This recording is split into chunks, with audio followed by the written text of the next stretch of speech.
Hi everyone, welcome to all of you in my English YouTube channel। आप सभी का बहुत बहुत स्वागत है।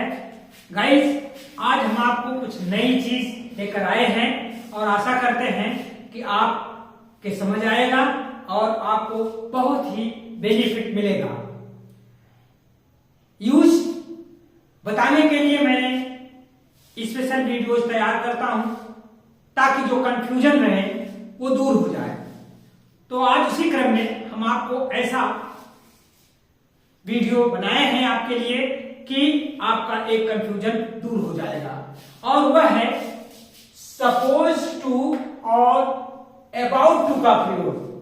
गाइस, मैंने जैसे पहले ही बता चुका हूं कि समय के बचत के लिए हम पहले से बोर्ड पर लिख देते हैं ताकि वीडियो लंबा ना हो। तो आगे बढ़ते हुए बिना समय वेस्ट किए हुए हम आते हैं इस पर।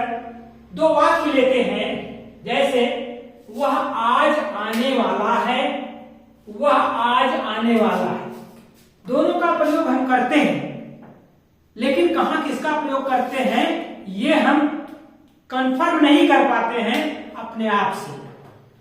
तो उसी कंफ्यूजन को हम रिमूव करने के लिए आपको बता रहे हैं कि जैसे He is supposed to come today, वह आज आने वाला है, ऐसी उम्मीद की जा रही है, लेकिन परंतु वह आया नहीं। अगर इस तरह के भाव को आपको व्यक्त करना है कि वह आज आने वाला है, श्योर नहीं है किया जाए, तो वहां आपको इसका अनुवाद करना चाहिए कि He is supposed to come today।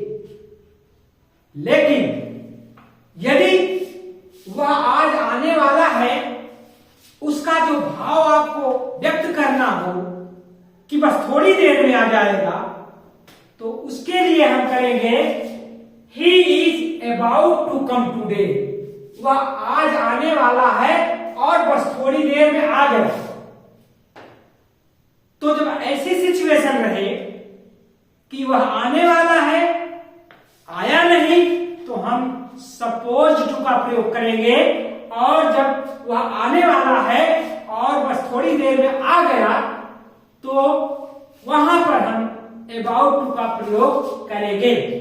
जैसे ट्रेन का ही उदाहरण ले लें, the train is about to come, train आने वाली है, इसका मतलब थोड़ी देर में आ जाएगी।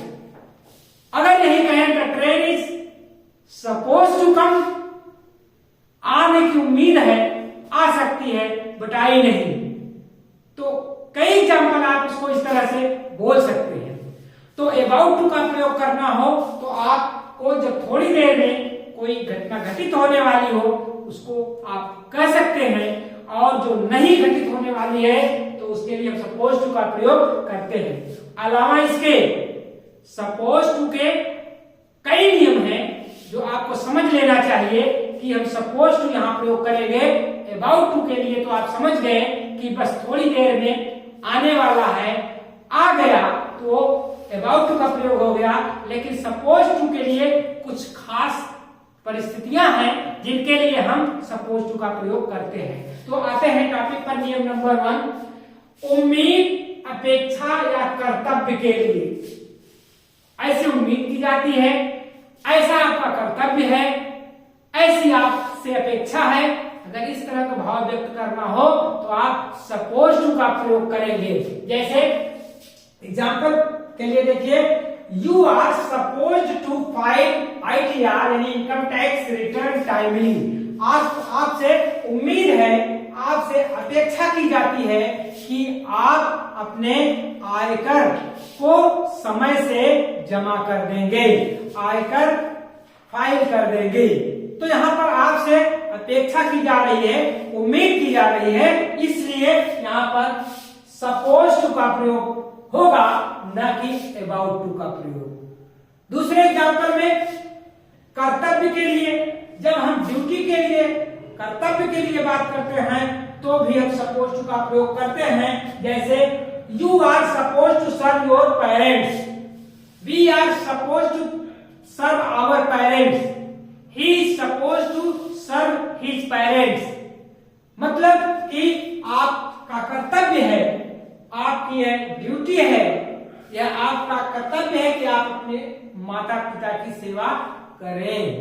हम लोगों से अपेक्षा की जाती है कि हम लोग अपने माता पिता की सेवा करें। और दूसरा रूल अगर देखते हैं तो नियम या योजना बताने के लिए सपोज टू का प्रयोग होता है। नियम है या कोई योजना है, अगर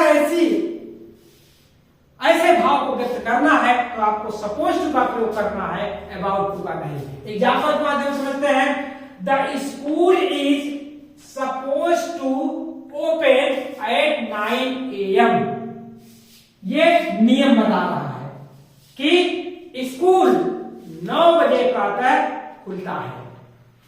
9 बजे प्रातः स्कूल खुला करता है, यानी ये नियम है, खुलने का नियम है। तो नियम के लिए हम सपोज टू का प्रयोग कर रहे हैं। दूसरा है he is suppose to meet me today. अब योजना है, प्लान है कि आज वह मुझसे मिलने की योजना बना रखा है, यानी he is suppose to meet me today, आज वो मुझसे मिलेगा। तो यहां पर आप योजना के लिए यहां पर ये सपोज टू का प्रयोग किया गया। तीसरा रूल अगर देखते हैं, जब हम कोई सेंटेंस कहते हैं, माना जाता है, कहा जाता है, इस तरह से अगर कोई भाव व्यक्त करना हो तो उसके लिए भी सपोज टू का प्रयोग किया जाता है। For example, believe or rumour, माना जाता है, कहा जाता है। बिलीव माने विश्वास या र्यूमर अफवाह के लिए यह प्रयोग किया जाता है। एग्जाम्पल के माध्यम से समझिए। This house is suppose to be haunted. इस घर में ऐसा माना जाता है कि भूत निवास करते हैं। Living place of ghost. This house is suppose to be haunted. यह घर भूतहा है, अर्थात यहां इस घर में ऐसा माना जाता है कि भूत रहता है। राइट? किसी भी स्थान के लिए अगर हम माना जाता है, कहा जाता है का सेंस निकालते हैं तो वहां सपोज टू का प्रयोग किया जाना चाहिए। फिर चौथा है अतीत की योजना उम्मीद के लिए। अतीत में योजना बनाना है या किसी से अपेक्षा की जाती है, प्रेजेंट में तो होती ही होती है, पास्ट के लिए भी इसका प्रयोग सपोज टू का प्रयोग हो जाता है।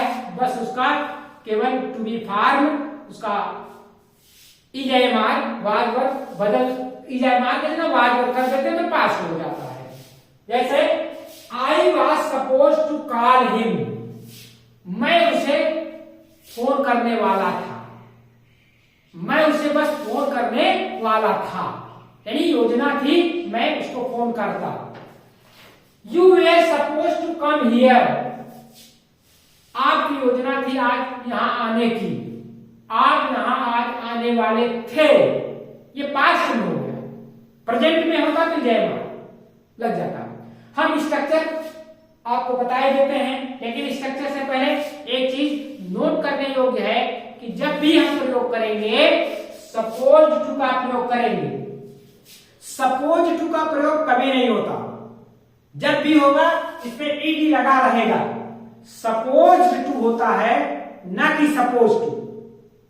तो ये कंफ्यूजन आप मन में मत रखिए, हमेशा सपोज टू का यूज होता है। स्ट्रक्चर अगर देखते हैं तो अबाउट टू का सब्जेक्ट रहेगा, फिर बी में क्या क्या आता है जयमाल वाज वर्ब, मैंने इसकी वीडियो बना रखी है, आप प्लेलिस्ट में जाकर देख सकते हैं।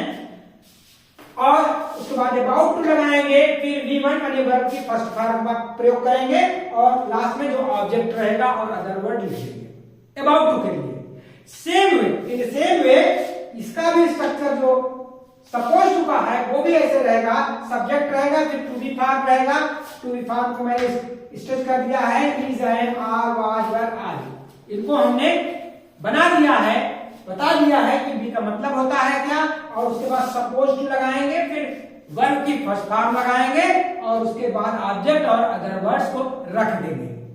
तो गाइस इसमें नोट करने योग्य यह बात है, आप ध्यान देंगे कि कहां अबाउट टू का प्रयोग होगा, कहां सपोज टू का प्रयोग होगा। और सपोज टू का प्रयोग नहीं होता है, सपोज्ड टू का ही प्रयोग होता है। तो आशा करते हैं आपको वीडियो पसंद आई होगी। नए हैं तो सब्सक्राइब कर लीजिए, चैनल को लाइक करिए, शेयर करिए और बने रहिए हमारे साथ। हम आपको ऐसे ही कंफ्यूजन दूर करने वाले वीडियो बनाते रहेंगे और आपका कंफ्यूजन हमेशा दूर करते रहेंगे। Thanks for watching this video.